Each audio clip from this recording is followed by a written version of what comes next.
talk are on the table. If you did not get one and would like to take a look at that, that's for you. We've made copies of one of the pieces that Anne has for us, and I think you have them here to pass out to folks, or there are others right there on the end of the table about some of the interests that people have shown and participated in as they've worked with folks from many, many different nations. Today we have the Director of Volunteers for Migration and Immigrant Support, Anne Danuloff. We're really pleased to talk to someone who knows where the rubber meets the road in the very real mechanics and all the work that it takes to relocate these people from around the world here into the Cleveland area of the United States. So, and we're delighted that you're here, and we hope that you'll get some responses. She's going to be willing to stay a little later at the end. I have to scoot because of some responsibilities right at noon, but she will be willing to stay and have conversations if you have other questions for her. So let us pray, and then Anne will lead us. We thank you, O God, that we who are of the kingdom of God, and therefore forever the sojourner, who live in this world and bear witness to our being of your creation, but different from the world's needs and actions as we seek to help others. That we, aliens, are nonetheless people of compassion. And we thank you for this opportunity to learn more how that is done in appropriate ways to serve our fellow human beings. So Lord, we thank you for this time together in Christ. Amen. Good morning, everyone, and thank you so much for your warm welcome this morning. Can everybody hear me okay? Am I too loud or too soft? Okay. I'm thrilled to be here this morning to share with you what we do at Catholic Charities through our migration and refugee program to resettle refugees from around the world. I just want to give you a little preface before I begin. I've only been with Catholic Charities for 2 months, 2.5 actually, after a 28-year career in marketing and sales. So I'm still learning myself.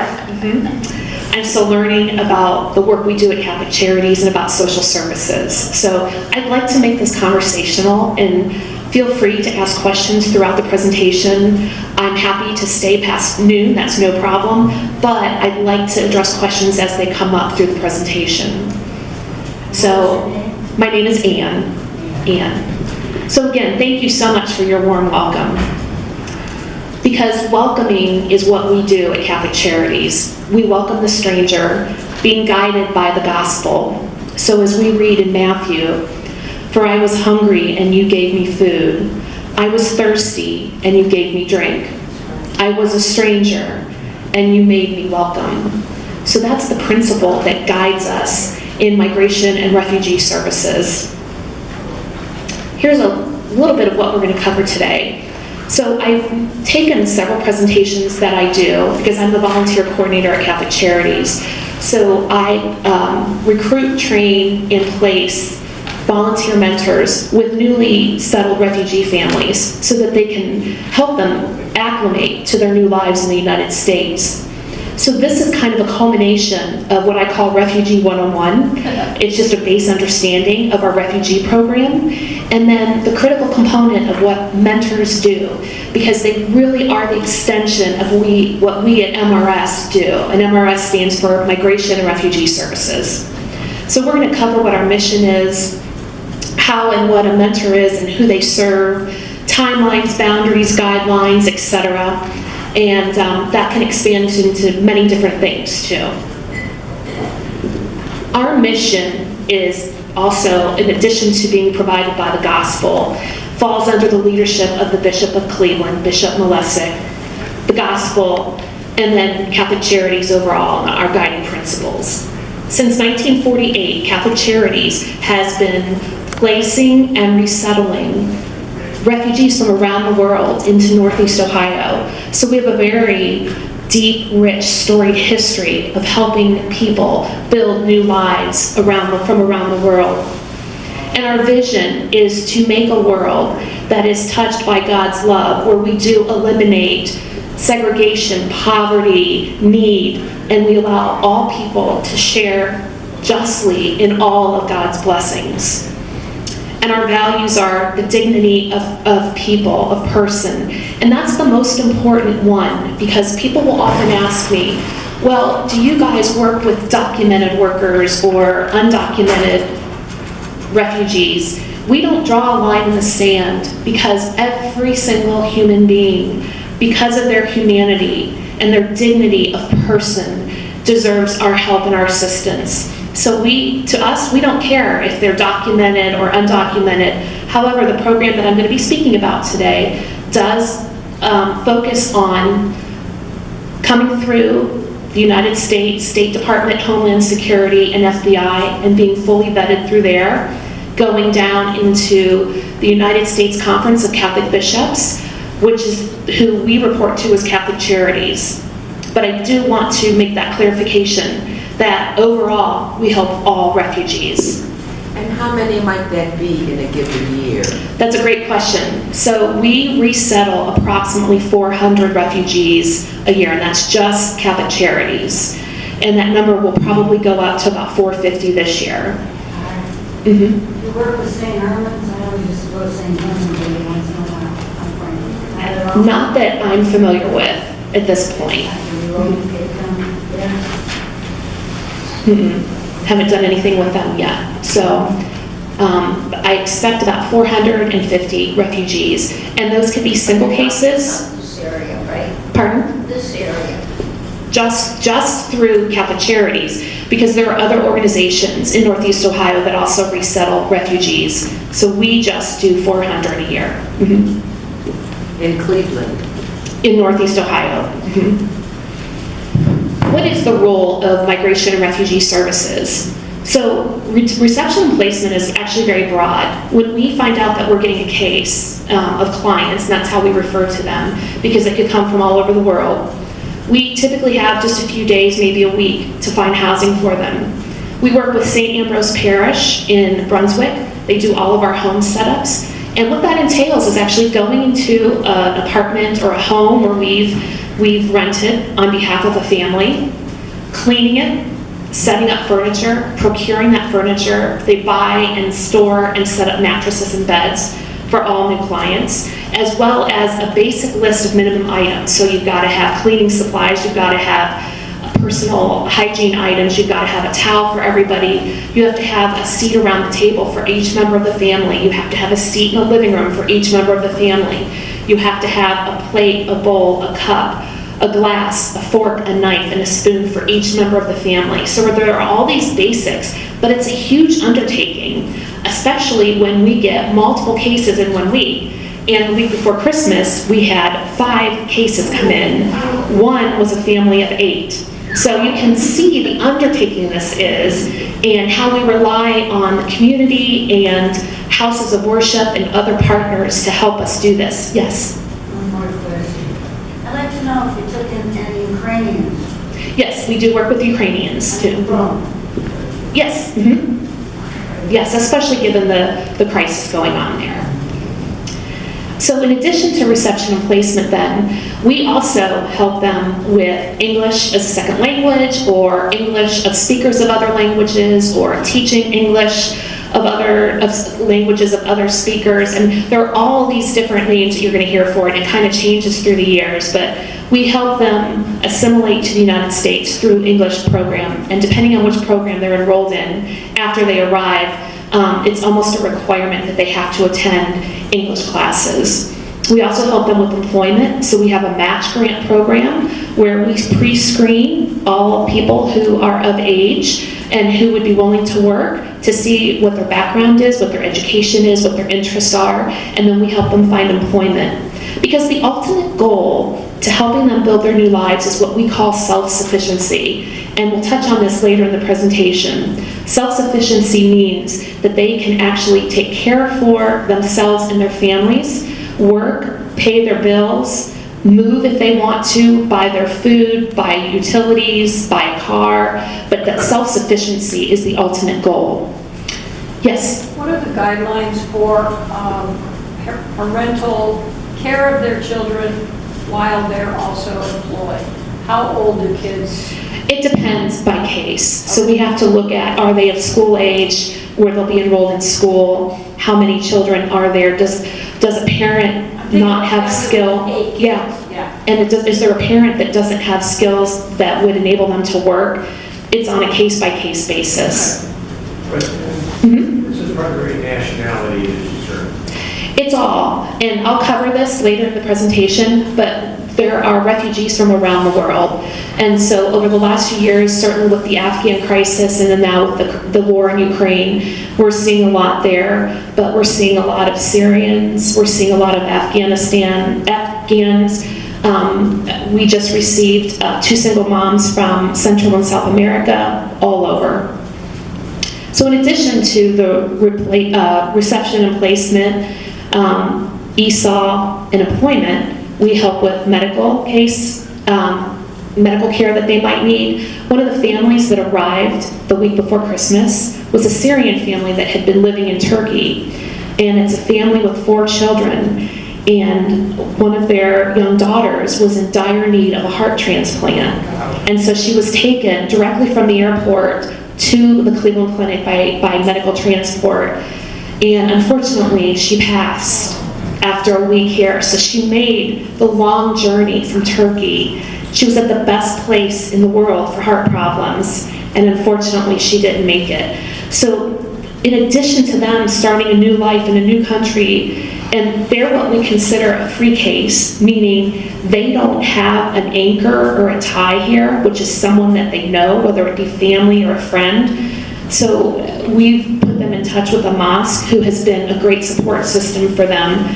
But so in addition to starting a new life where they right now know no one, don't know the language, barely know where they live, they're having to deal with the loss of a child. So, these are extensions of the support that we provide with grief counseling and additional services.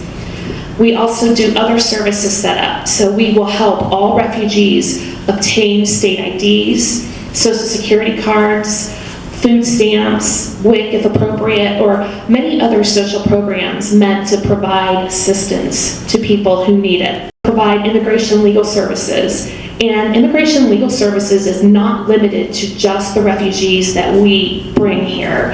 I'll give you an example. So we have an entire legal team. It's quite a large office, actually. And if you were born in the United States, but you have family overseas, and you'd like to bring someone over, they will help you do that at reduced charges as opposed to you going to a different attorney. So some of our services are very broad and can apply to anybody that needs help with immigration. I love this picture because it's 2 little boys. We're not sure what nationality they are. That's because refugees are you and I, just under different circumstances. And I think that's something that we need to be cognizant of. And what we do at Catholic Charities is we work to remove barriers that prevent people from seeing that these children or that these people, that these families are just like you and I. But what is a refugee by definition? A refugee has been forced to flee their home country due to persecution or fear of persecution, either because of religious beliefs, nationality, political beliefs, social beliefs, or organization. And typically what they're going to do is they're going to flee to what is called a secondary country or an adjacent country because they need to be removed immediately from their home country. And then what happens is they apply to become a refugee that will be resettled in a country such as the United States. But quite honestly, that could take 10 or 15 years. So they look for that safety in that secondary country. And then they have to wait. And it might not always be 15 years. luckily the family from Syria with the daughter that needed the heart transplant didn't have to wait that long, but it was still too late for her, unfortunately. And that's what we need to remember, is that refugees have families. They want to love and they want to live in safety, and that's all they're trying to do. Here are some quick figures. There are 89 million forcibly displaced people worldwide, and that number includes all these other numbers, plus some numbers of displaced Palestinians and Venezuelans. The technical term refugee, which is 21.3 million, refers to somebody who has fled to a secondary or adjacent country. And then you've got asylum seekers, and I'll talk about that later on, what the difference is there, but somebody who is seeking asylum is someone who has basically gone right to that final country instead of going to an adjacent country. And then when they get to that final country, such as the US, they immediately seek asylum status. And then internally displaced people, so that number is different than refugees, because that could include people who have chosen to just weather the storm, so to speak, and remain in their home country. They haven't fled to an adjacent land. Where are refugees coming from? All over the world. So we're seeing them from Southeast Asia, from the Middle East, Eastern Europe, Central and South America, and Africa.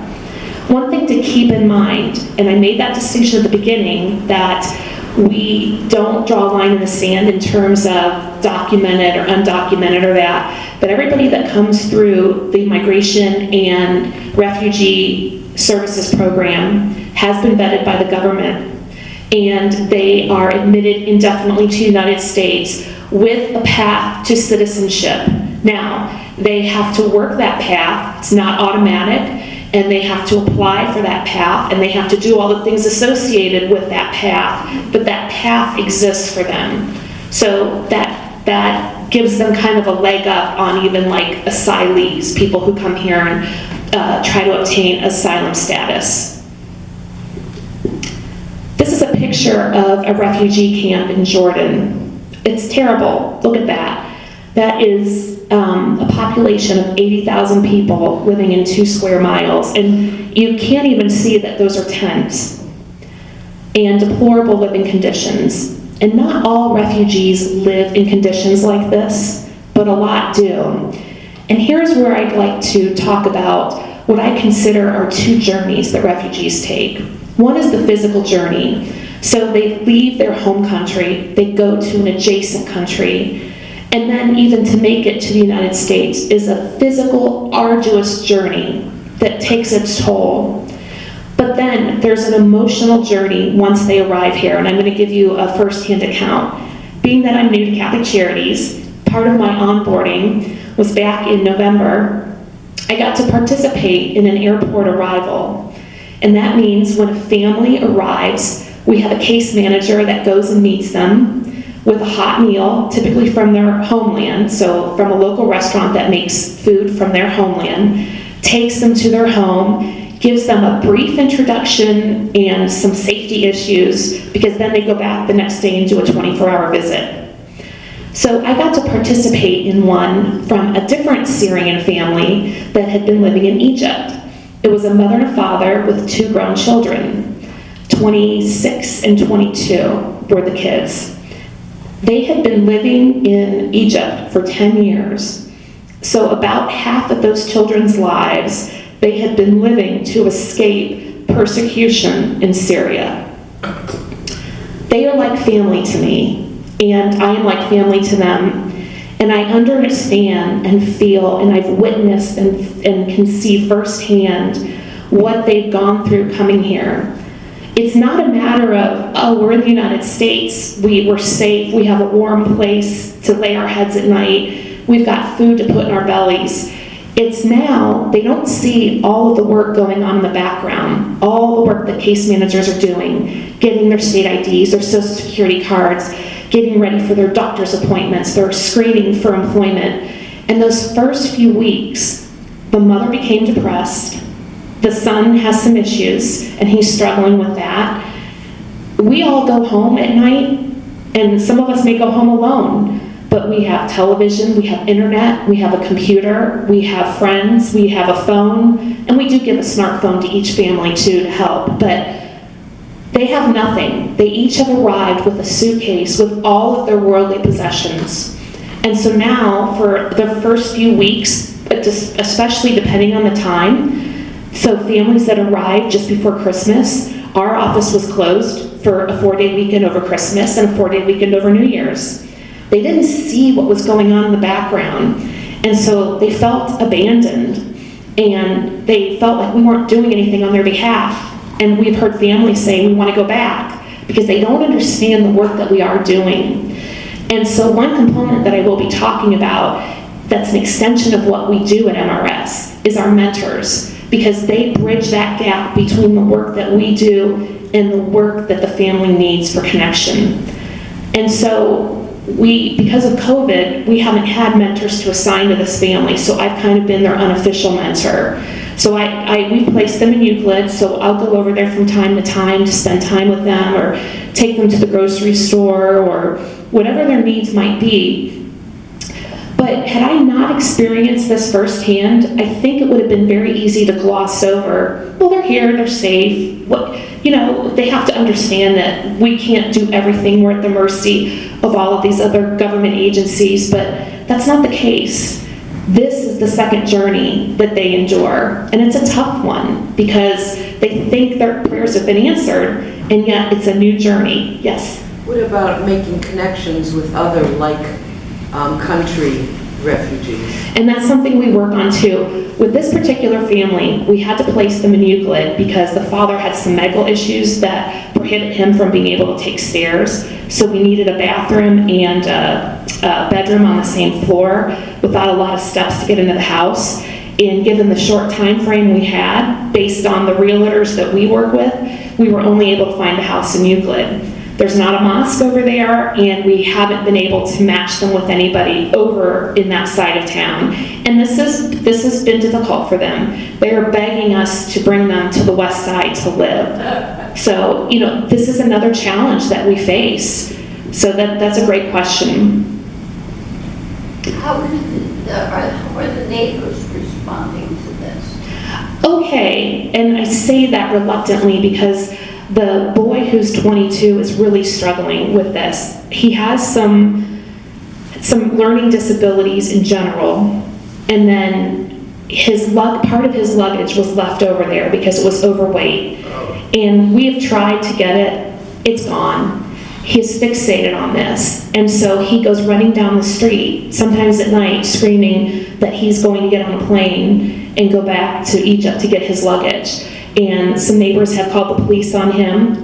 These are struggles. I mean, that can be alarming. People don't know why that's happening if you don't know the backstory. So there are all these nuances that we have to take into account because there's a psychological part of this journey. It's not all just physical, and it's not all just about your basic physical needs, that shelter, food, safety. It goes much deeper than that.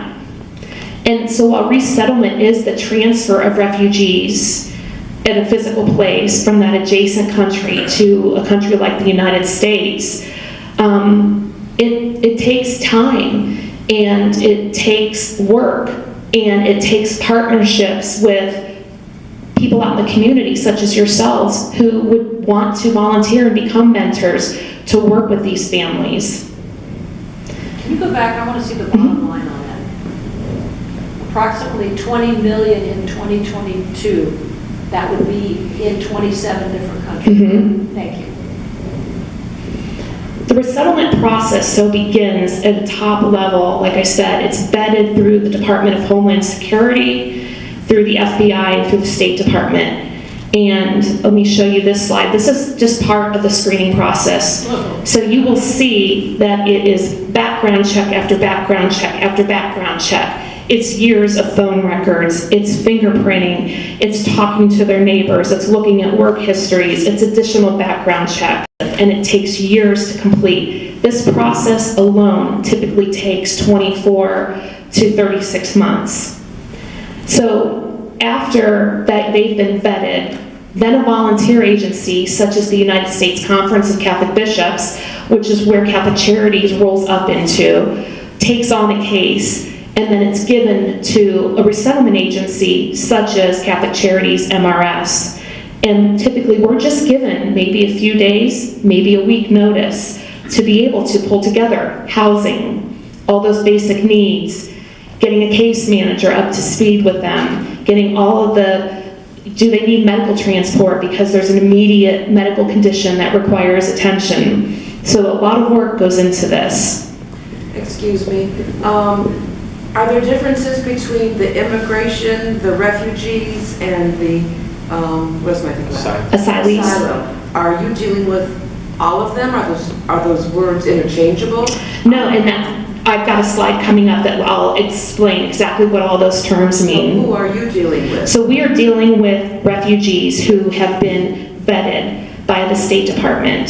So it's not, we're not dealing with asylees. We may be indirectly dealing with them, or our immigration and legal services team might be dealing with them. But from a resettlement perspective, we're not. We're dealing with refugees who are coming through the State Department. And they can't be called immigrants as well? That's not interchangeable? That has a broader, immigrant has a broader term, because we all are descendants of immigrants, of people who have come to a new country. Doesn't mean that someone has come to escape peril or has a specific legal status that merits them certain resources and benefits. Okay, thank you. Sure. So here's a general timeline. So when we receive notice that we're getting a case, that could be days to maybe a week or two. And then we work on getting a house, getting the house set up for them. On their first day, we do that airport arrival, which is just touching to witness. And then a 24-hour visit occurs the next day where, because they're tired, they're hungry, they're dirty, some of them have traveled for days, they just want to lay down and go to bed. A lot of them don't even eat the food we bring them. But prior to that, we've stocked their fridge for several weeks. So we go and we buy food that is accustomed to their nationality so that they feel at home. And then 30 to 60 days, or 30 to 90 days, is when we start kind of running the program. So we're getting them applied for their benefits. We're getting their medical appointments for medical checkups. We're getting them pre-screened for employment. We're getting them jobs. We're getting them enrolled in match grant so that they can begin working. All of these things that we are kind of then at the mercy of other government programs are going on in the background. Getting them shots so the kids can go to school. Yes, absolutely. The children have to be vaccinated. And let me give you, that's a great question, and actually to spin on that. So we just received a single mom from Guatemala the week before Christmas. She wanted to go back. She's got a young son who's 14 and a daughter who's 11. Darling family. I've spent a lot of time with them because I do speak Spanish. But we were closed for 4 days. They were depressed. The mother wanted to go back. The son, who is 14, has only gone to school for 2 months in his entire life. So he cannot even read and write in Spanish, yet alone learn English. And they do not know a word of English. So they will probably go to Thomas Jefferson International School. But the difficulty here will be, he's 14, and he can't be placed in first grade, but he really can't be placed in 8th or 9th grade. This is going to be a struggle. And this, again, is where a mentor comes in, especially a mentor who might speak Spanish and can help bridge that gap between the programs that are in place, but what he really needs, and he's going to need support. The daughter has gone to school, and she can read and write in Spanish. She's gone to school, I think it was for 6 or 7 years, so she's got a leg up on him. The mom, I don't think she's had much schooling herself because she cannot read much, and she can just write her name. So these are some of the struggles. In addition to, it's what I've talked about, the physical journey. This is now part of the mental journey. And this could take months, if not years, to help them work through and acclimate. So throughout their time frame, and let me tell you that our goal is to get them self-sufficient within 6 months. And that might seem pretty quick, but the program is meant to be put into place. We do certain steps at certain times because they're here to build their lives, and we want them to be contributing members of society so that they find fulfillment and that they can take care of themselves and their families. That's important to them. That's why they're here. They risk their lives to come here to find that safety and to find that ability to start a new life. So we work with them. We don't just say, well, here you go, we found you a job, you're on your own. We work with them every step of the way. However, you are going to have certain clients, certain families who are going to need additional services after that. And so for up to 5 years after their arrival, depending on what their needs are and depending on what program they've been enrolled in, we do provide additional services for them. Here are just some of the volunteer agencies. So this is what occurs after the government has vetted a family to come here. You can see United States Conference of Catholic Bishops is where Catholic Charities rolls up under. And then here are the local Northeast Ohio resettlement agencies, such as Catholic Charities. These are other groups. Reverend Gorman, you said Us Together is coming next week to speak. They do exactly the work that we do. So here's some of the status definitions just for some clarity for you. So a refugee is somebody who is escaping their country of origin due to persecution or fear of persecution. And then they get vetted and then approved, and then they are sent to one of 27 countries, such as the US, to be resettled. An asylee is somebody who basically skips that step and says, I'm just going to go right to the US and apply for asylum, and hopefully that works. And then we've got what's called a special immigrant visa. This would be somebody, and we have a gentleman in our office who just started working before I did. He's from Afghanistan, and during the crisis over in the Middle East, he worked as an interpreter with the United States government. And so he was brought over a year and a half ago. He now works for Catholic Charities as a case manager. But let me tell you, he had to leave his wife and 4 children in Afghanistan. And so for the last year and a half, they've been separated. He received notice in the middle of December that they had been approved to come over, and he was expecting that to take possibly 6, maybe 8 months. They came over December 28th, and it's just been so joyous in our office and for him. But where I struggle is that his service to our government, to me, should have warranted safety for his entire family. Why did they have to wait a year and a half to come over? And again, this is one of the things that we have to struggle through, that he had to endure, that his family had to endure. He has a baby who is not even 2 yet. So think about it. He only saw him for the first few months of his life. Now they've done FaceTime and that, but that's not the same. But it's just been a joyous reunion, and we're just so thrilled for them. Yes? And can I just add something? She keeps saying they're vetted, and that's an interview process and so forth. The family I work with was vetted 20 times. And if you change your answer to anything on it, because the people who are vetting you are looking for a reason not to let you in the country. I mean, they've had too many people apply.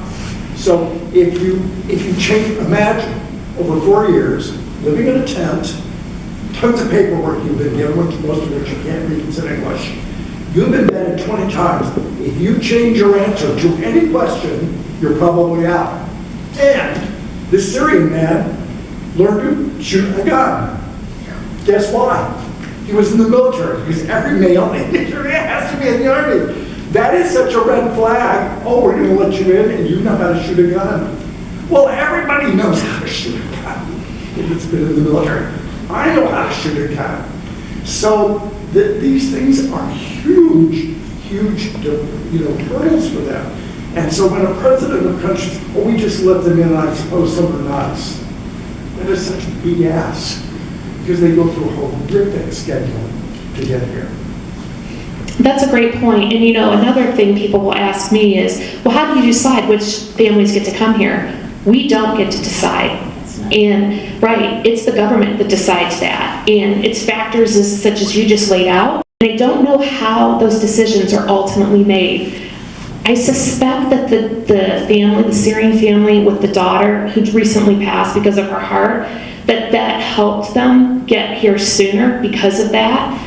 It was still too late, but a lot of factors go into that. And we actually have another case coming in, I forget, later this month or in February, where the daughter needs some heart care. I think she's they've been living in Turkey. They might be Syrian. She doesn't need a heart transplant, but she requires a heart procedure that's not available there. And so they decided to bring her over here. And we all know, we live in the best place in the world for heart care. So hopefully we will be able to actually get her the care that she needs and do it with the proper timing. Is this in any way comparable to the other destination countries, how they process immigrants, refugees? I assume so, but I'm not positive. I'll have to check on that. Yeah, that's an excellent question.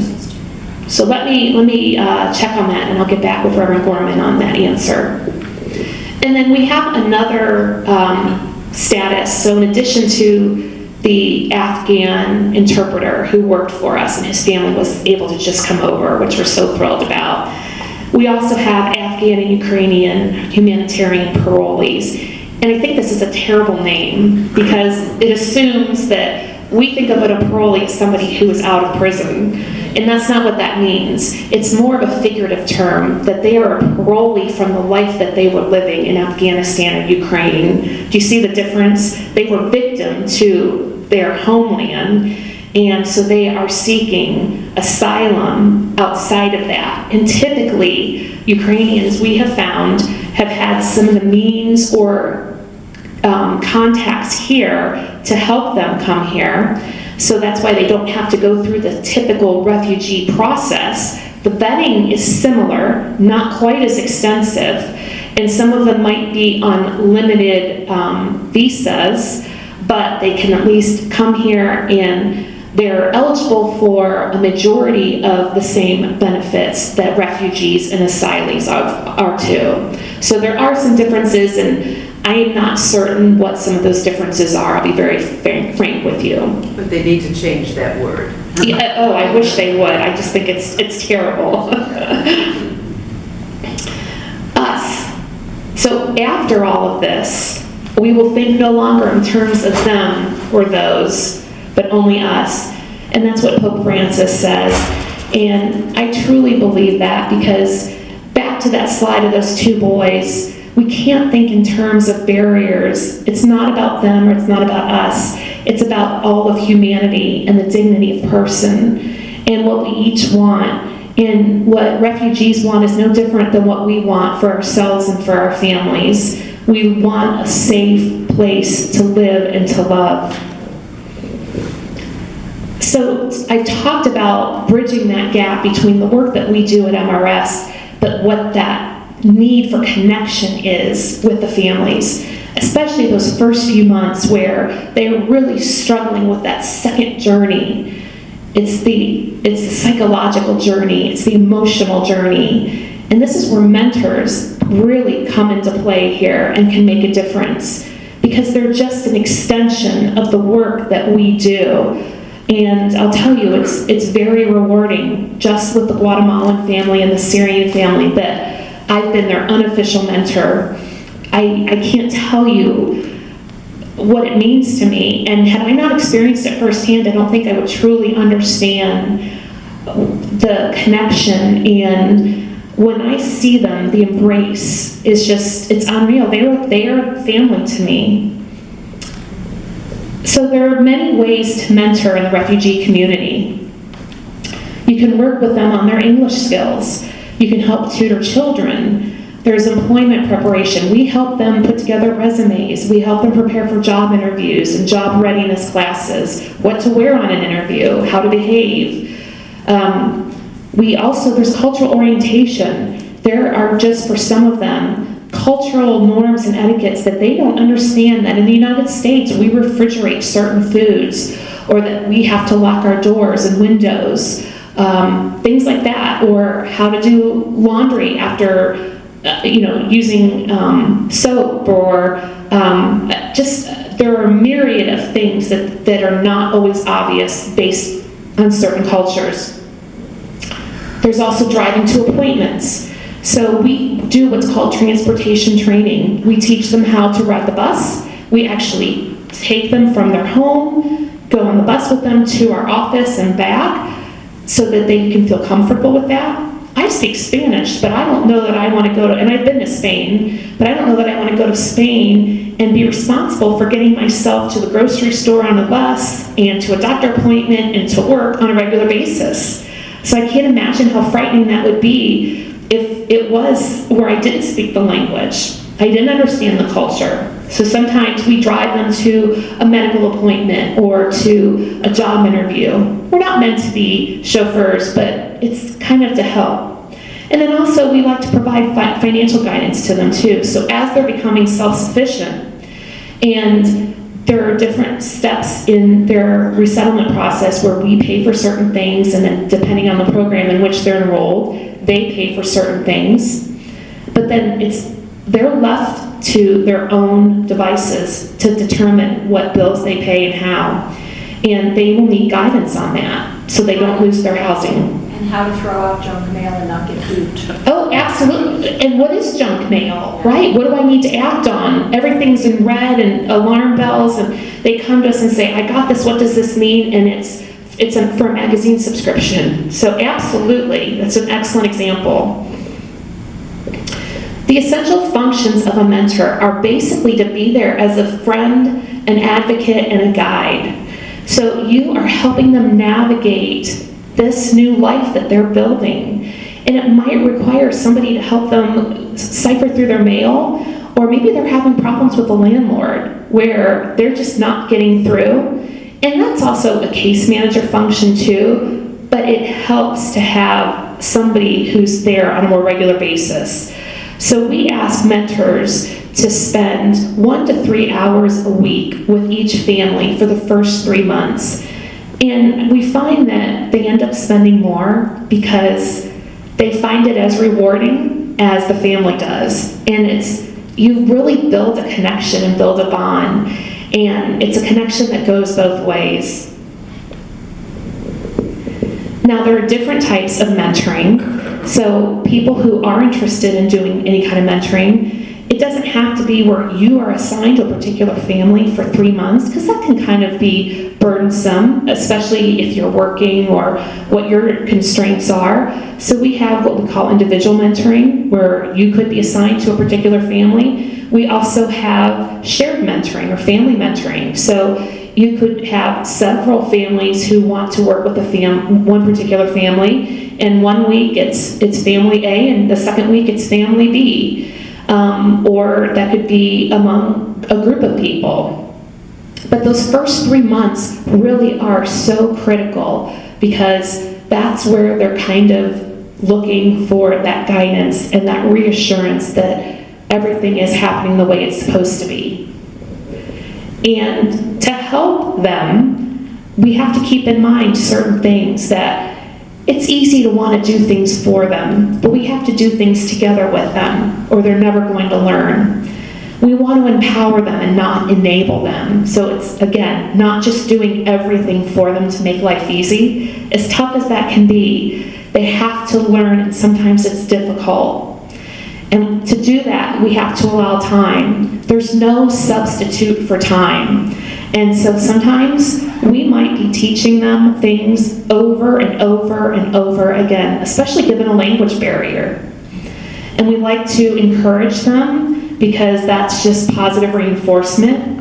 And then we want to share knowledge. That goes both ways too. So not just helping them navigate the norms and etiquettes of living in the United States, but understanding where they're coming from and how they're used to dealing with a particular situation. So we want them to share that knowledge with us. So we do have, we track hours, because one thing we have to do as a resettlement agency, I've mentioned the term match grant several times. So when they are enrolled in match grant, that requires them to work, to take English language, certain other things, and then that comes with it certain benefits. Part of our responsibility or obligation in match grant is the dollars that we spend on a family through match grant, we as a resettlement agency, so as Catholic Charities, we have to raise half of that dollar amount either in-kind donations, so either goods or dollars donated, and volunteer time. And then a volunteer hour is assigned a certain dollar amount. And that's our obligation to support the program. So that's critical, and that keeps us accountable too, that we aren't just saying, okay, you're on your own, we got you a job, you're enrolled in match grant, good luck. It keeps us in touch with them, it makes us accountable, it makes us part of the program. Communication across cultures, of course, is different. And if it's not somebody coming from a country that speaks a romantic-based language, like Latin is, so like French or Spanish or Italian, it can be even more difficult. And so we look for patience. We look for respect for differences. Sometimes it requires some creativity. I'll tell you, there's something called Google Translate on your phone that's free, that is a great tool. But sometimes you end up drawing a picture, you end up pointing at something, or you end up gesturing, and it works. It's amazing how you can find ways to communicate. But what I think it does is it just makes the world that much smaller. If you just recognize that here they were, living on the other side of the world, but look at all that we can share in common, and look how we can build together. And I just think that that is so phenomenal. And until somebody experiences it, it's really difficult to put into words and to understand the meaning. So here's that self-sufficiency that is the goal of every client that we bring over and resettle. Most of them would like to go back to their home countries, but for most of them, it's probably not going to happen. Again, they have escaped in terror due to persecution or fear of persecution to a secondary country and then to the United States. They have made great sacrifices and great strides to do that. So they're vested and they want to rebuild lives. They want to start over. They want to raise their children in these new lives that they're building. And self-sufficiency is what's going to allow them to do that. So for anybody who would be interested or who might be interested in learning more about our mentorship program, we hold open houses typically once a month, which would just be this, maybe in a little more detail. We require background checks and fingerprinting to vet everybody, and then to understand what your skills are that you would like to impart on a refugee family. Because each family has unique needs, and it's not a cookie-cutter program. And some might need more help with language, some might need more help just emotionally. And we want to be able to match your gifts and talents with the needs of these refugee families so that we're best serving them. And I promise you that it is as rewarding for you as it is for them. So I'm going to go ahead and open it up for questions. I'm happy to flip through to any other slides, and please, any questions you might have.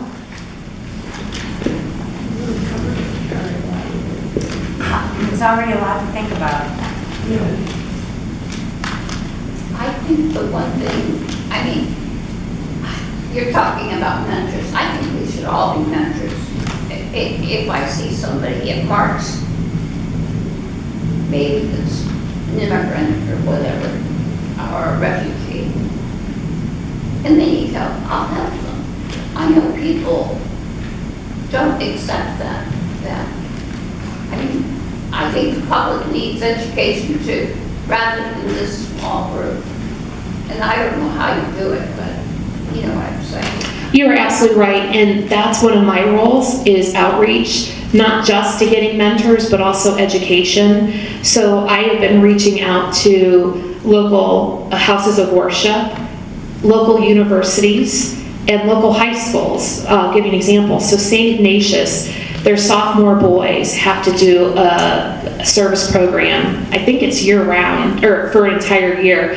And so they send 2 boys down to our MRS office every day to volunteer for a couple of hours. Sometimes it's work directly with the family. Sometimes it's office clerical work or sorting donations. We have a huge donation room or whatever our needs might be. But we are looking to educate the public and also to get them aware of what the need is and an understanding, because since I have taken this job, I can't tell you how many family members have said, again, well, are they documented or undocumented? It doesn't matter, is my answer, because the dignity of their person is what matters, and that's what we're respecting. As Christians, that's what we're called to do. If you see somebody hungry, do you ask them, well, what's your country of origin and how long have you been here and let me see your papers? Absolutely not. Although some people might do that.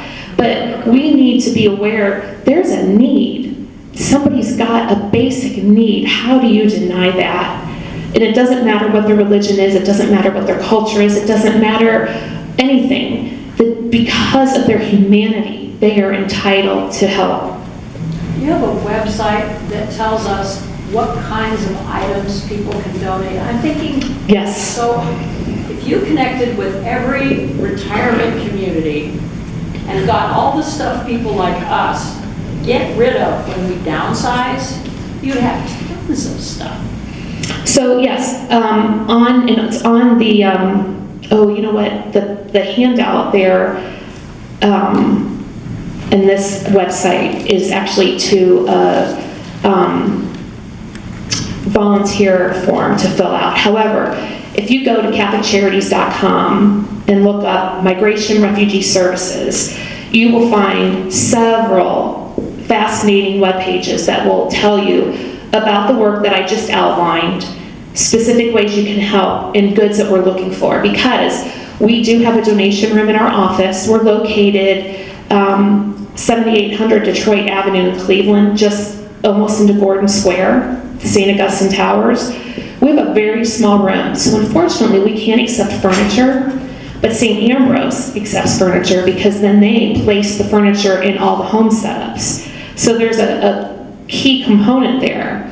We don't accept clothing because St. Joseph House is a house that does take clothing, and we actually take all of our refugees there to get winter coats and boots and that, or depending on the season, appropriate clothing. But we are always looking for things that supplement what St. Ambrose does. So the pots and pans, bedding, silverware, we're always in need of toiletries and personal care items, laundry detergent, Kleenex, that kind of thing. But that is listed on our website. Mm-hmm. CatholicCharities.com or dot? Yeah, I believe it's CatholicCharities.com. Or. Okay, Google it, you'll be fine. Yes. If one wants to become a mentor, what are the steps involved? You said we have a program. What would you do? So what we would do next is since you've participated in this, we would have you complete our volunteer application, which is online, and then we would do a background check and have you fingerprinted, and that's standard for everybody. And then we would have you go through just another short mentoring class that would get into the specifics of mentoring itself and do a little bit of paperwork, because it just shows that you understand it's a volunteer position, you aren't getting paid, confidentiality agreement, and then we would pair you with a family. Fetus training. Oh yes, Virtus training, thank you, that's a great point. So Virtus training is a requirement by the Diocese of Cleveland, all dioceses actually, for anybody who works with children. So it is a 3-hour class that talks about things to look for when working with children to see if there's been abuse, or whether it's physical, psychological, sexual, how to appropriately behave with children.